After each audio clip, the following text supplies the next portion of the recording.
देखिए, जहाँ तक सजाद साहब के साथ हमारे ज़ाती ताल्लुकात हैं वो तो अपनी जगह हैं, क्योंकि उनके वालिद साहब के साथ जो हैं मुज़फ़्फ़र बेग साहब ने पीपल्स कॉन्फ्रेंस में काम किया था। दो ऐसी पार्टियां हैं जिनमें बेग साहब का एक रोल रहा है, जिनमें कंट्रीब्यूट किया। बेग साहब ने एक पीपल्स कॉन्फ्रेंस, दूसरी पीपल डेमोक्रेटिक पार्टी।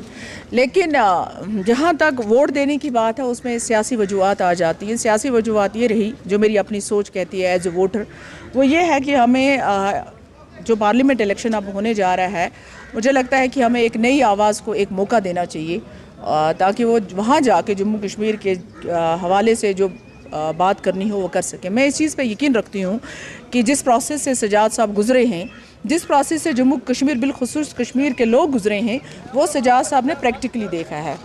वायलेंस का, जैसे उनके वालिद साहब शहीद हो गए, उसके बाद जेलें देखी, टॉर्चर देखा, तो ये शायद इन ऐसे लोगों के दुख और दर्द को ज़्यादा बेहतर तरीके से समझ पाएंगे और बेहतर तरीके से सबसे बड़े ऐवान में प्रेजेंट कर पाएंगे।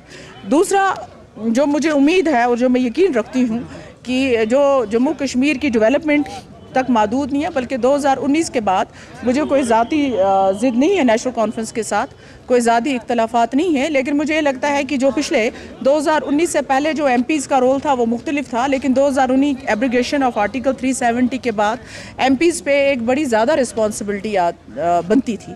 तो मुझे ये एक अजीब सा लगा कि वो जब ऐवान में थे तब वो कुछ परफॉर्म नहीं कर पाए, with all respect to honourable MPs जो अभी तक भी MPs ही हैं। लेकिन मुझे लगता है कि मैं आपसे ही सवाल करती हूँ, और हर एक वोटर को जो है ये सवाल पूछना चाहिए नेशनल कॉन्फ्रेंस से, कि अगर आप 2019 से MP थे तो हमें ये बताइए कि 370 के हवाले से आपने पार्लियामेंट के अंदर क्या बात की, और पार्लियामेंट बाहर जिस अपोजिशन इंडिया ब्लॉक के साथ आप हैं, क्या उन तमाम पार्टियों को आप इस चीज़ में मुतमईन कर पाए और अपने साथ खड़ा रख पाए कि 370 जो है या 5 अगस्त का जो फैसला है वो गलत फैसला है।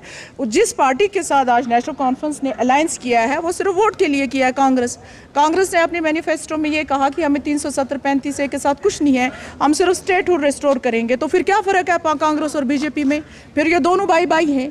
तो ज़ाहिर सी बात है, मुझे इस चीज़ पे इख्तलाफात हैं, ज़ाती इख्तलाफात तो नहीं है, सियासी इख्तलाफात हैं कि वो जो है वो बात उनको नहीं करनी चाहिए ऐसी जो मुमकिन ना हो, और जिसमें वो प्रैक्टिकली उन्होंने कुछ परफॉर्म ना किया। तो मुझे नहीं लगता है कि अब नेशनल कॉन्फ्रेंस का कोई भी क्यों ना हो कैंडिडेट जो है वो यहाँ से अगर MP बन के जाता है, मुझे नहीं लगता है जो वो 5 साल में नहीं कर पाए इससे मज़ीद कुछ और कर पाएंगे। क्या आपको लगता है यहाँ पे चैलेंजिंग का इलेक्शन होने जा रहा है?